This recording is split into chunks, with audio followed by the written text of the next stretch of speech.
ko sa work. Ihahatid niya ako sa work, saka siya magpa-parking kasi yung time in niya is at 6 pa. Hindi sila pwedeng mag-time in before 6.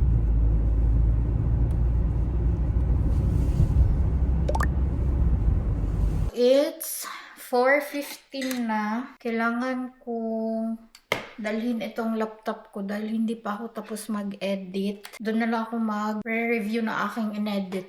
Yung video na ginawa ko kanina after sa work, hindi siya na-record, so wala akong vlog na papunta dito sa bahay. Nung dumating ako dito sa bahay, nandito pa yung kapatid ko. Nag-vlog din ako nun pero hindi siya nag-record. So, wale. Mag-ready lang ako kasi nagpapasundo na si Nico. At dadalhin ko to aking laptop. Ito na lang nabagdalhin ko eh. Bahala na this.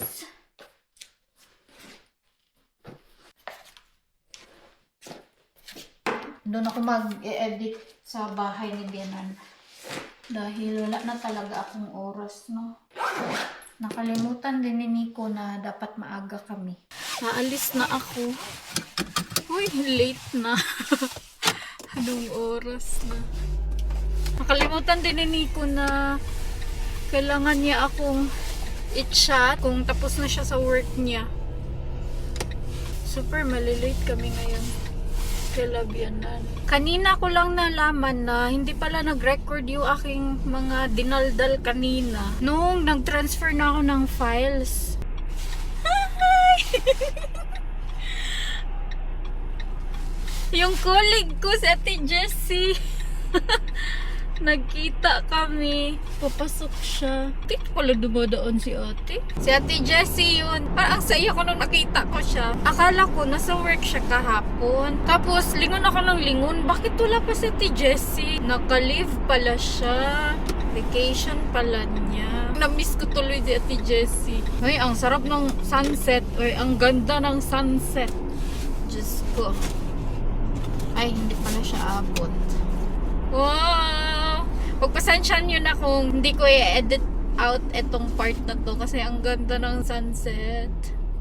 Pag nasa malamig kayo na area or winter time, this time, as in super ma-appreciate nyo yung araw, as in. Sobrang ganda niya. Minsan lang kasi lumalabas yung araw pagka winter. Kaya sobrang nakaka-uplift siya ba ng mood. Meron na naman akong sun. Wow!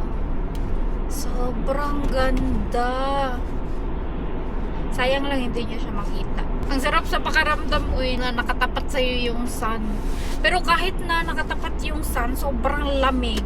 Ay, eto, nakastop ako. Ayun siya, diba? Sobrang ganda niya. Para amalas ko today. As you can see, nandito na si Nico. Para na siyang naglulupang hinirang. Pinatakpan ko sa kanya yung company name niya. Privacy niya po yan, kaya tinatakpan. Dito na kami kay Bianan. Nagluto si Bianan ng siopaw. Tingnan natin kung masarap ba ito siya. Zumindest. Die wolltest du mal haben, aber du bist jetzt nicht dazugekommen. Jetzt haben wir das jetzt probiert.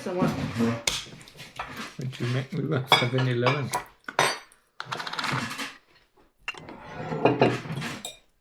Die schmecken schon gut. Darfst du sagen, dass nicht gut schmecken?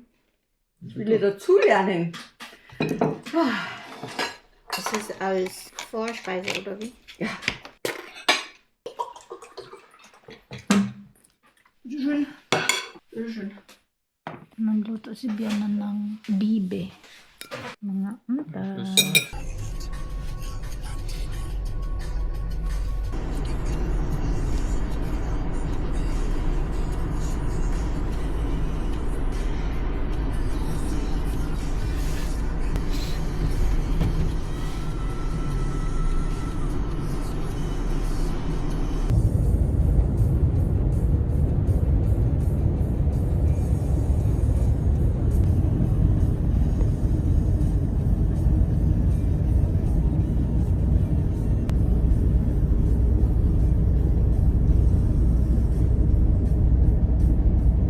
Sasaglit kami dito sa may Aldi.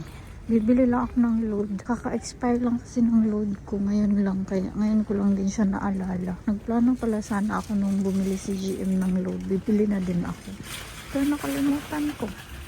Buti na lang on the way kami ngayon. At bukas pa itong Aldi.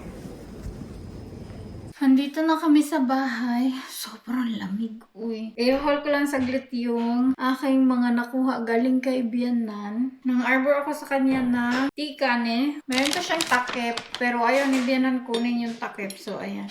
Gagawin ko ulit itong vase. Yung color niya is pang spring. Hahanapan ko yan siya ng lugar. Kasi hindi siya yung neutral na color ba. Kailangan kong hanapan kung saan ko yan siya ilalagay. Tapos, merong pinadala si Bianan dito na chicken, yung kinain namin kanina. Then, etong siopaw. Hindi ko bet yung siopaw ni Bianan kasi medyo dry siya. Pero yung lasa okay naman. Medyo dry lang talaga yung sa loob. Nasanay kasi ako na medyo saucy yung loob. Nanghingi ako sa kanya ng oyster sauce kasi bukas gusto ko talagang lutuin yung aking sitaw. Gusto kong mag-adobo. Bumili si Bianan ng mga chocolates para to sa Pinas. Then, eto siya, natanggap niya to sa friend niya, tapos binigay niya kay Nico. Hindi ako nakain ito, si Nico lang. Sweets to siya na, I think, delicacy ng Egypt. Sa mga chocolates naman, nakasale daw kasi to kaya binili niya para Pinas, para sa akin, pasalubong. Actually, lahat ng chocolates na meron ako ngayon pang pasalubong si Bianan bumili. So, meron akong 3 variant na milk. 6 naman na variant ng Oreo. And then, 3 variant ng nougat cream. Dark chocolate to siya. Thank you so much, mother-in-law. Lalagay ko to sa itaas kasi nandun yung mga pangpasalubong ko. At gusto ko din na timbangin yun, yung nasa maleta ko kasi nakapack na siya lahat. Lahat ng dadalhin ko na nakapack na. So, titingnan ko na lang kung kaya ba yung aking timbang. Kasi sa aking ticket is 40 kilos lang tapos 7 kilos hand carry. So, we'll see kung hindi pa ba ako umabot sa 40 kilos. So, if ever umabot na ng 40 kilos, kailangan kong pag-isipan yung mga dadalhin ko. Natapos din pala ako sa aking pag-e-edit. Kanina, kailangan ko na lang siyang i-upload para ma-publish siya bukas. Wala naman akong gagawin. I-end ko na tong vlog. Thank you so much guys for watching. I hope you enjoyed this video. Please like and share if you did. Leave a comment below. Follow me on my social media account and please don't forget to subscribe to my channel and click the notification bell para ma-notify kayo every time na mag-upload ako ng bagong video. And I will see you guys on my next one. Vielen Dank. Tschüss. Gute Nacht. Amping.